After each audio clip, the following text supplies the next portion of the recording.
ഇന്നലെ രാത്രി കിടക്കാൻ നേരത്ത് ഞാൻ അമ്മയോട് പറഞ്ഞു, അമ്മ നാളെ എനിക്ക് കുറേ സ്ഥലത്ത് പോകാനുണ്ട്, എനിക്ക് കനത്തിൽ എന്തെങ്കിലും ഉണ്ടാക്കി തരണോ എന്ന് പറഞ്ഞു. രാവിലെ എണീറ്റ് നോക്കുമ്പോൾ അമ്മ നല്ല കനത്തിൽ ഉണ്ടാക്കി വെച്ചിട്ടുണ്ട്. ഇതെന്താ, ഇത് ഉപ്പുമാവാണോ കരിങ്കല്ലാണോ? പക്ഷേ കനത്തിൽ തിന്നിട്ട് പോയില്ലെങ്കിൽ അമ്മ കനത്തിൽ എന്തെങ്കിലും വെച്ച് കീച്ചുന്നതുകൊണ്ട് ഞാൻ നല്ല രീതിയിൽ കഴിച്ചിട്ടാണ് പോയത്. നമ്മൾ പോകുന്ന വഴിക്ക് ഈ ഒരു പടകണ്ടാരം പാലമുണ്ട് ഗേസ്. ഈ പണ്ടാരം പാലത്തിൻ്റെ പൊക്കം പിന്നെയും കൂടിയെന്ന് ഓരോ തവണ കയറുമ്പോൾ നമുക്ക് തോന്നിപ്പോകും കേട്ടോ. അതുപോലെ പടി ഉയരമാണ് കേട്ടോ. മണ്ടയ്ക്ക് ചെല്ലുമ്പോൾ മുട്ടിൻ്റെ ഉപ്പാടളവും. അല്ലാതെ നീ നടക്കാഞ്ഞിട്ടല്ല, നിനക്ക് പ്രായമായിട്ടല്ല എന്നൊന്നും പറയരുത് കേട്ടോ.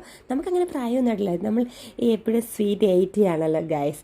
അങ്ങനെ നമ്മൾ മണ്ടയ്ക്ക് നമ്മൾ ഷോ ഓഫ്, ഇതൊക്കെ എന്തെന്നുള്ള നിസ്സാരം കിതച്ച് ഉപ്പാടളകിയായിരിക്കും നിൽക്കുന്നതെങ്കിലും നമ്മൾ ഷോ ഓഫ് കാണിക്കും നമ്മളെ കഴിഞ്ഞിട്ടല്ലേ ഉള്ളൂ. നമ്മൾ മോളെ കയറി കുറച്ച് ഷോ ഒക്കെ കാണിച്ചിട്ട് നമ്മൾ നേരെ നടപ്പ് തുടർന്നു ഗൈസ്. അങ്ങനെ നമ്മളിതേ കഷായാശുപത്രിയിൽ ഇവളെന്താ ഇവിടെ വന്നേക്കെന്നുള്ള രീതിയിൽ ഒരു പുച്ഛമായിട്ടില്ലായിരുന്നു എല്ലാവരും എന്നെ നോക്കുന്നത്. അവർക്കറിയില്ലല്ലോ ഇവിടെ കുഴമ്പ് മാത്രമല്ല എണ്ണയും മുടിവെള്ളാനുള്ള താരൻ എണ്ണയൊക്കെ കിട്ടുമെന്ന്.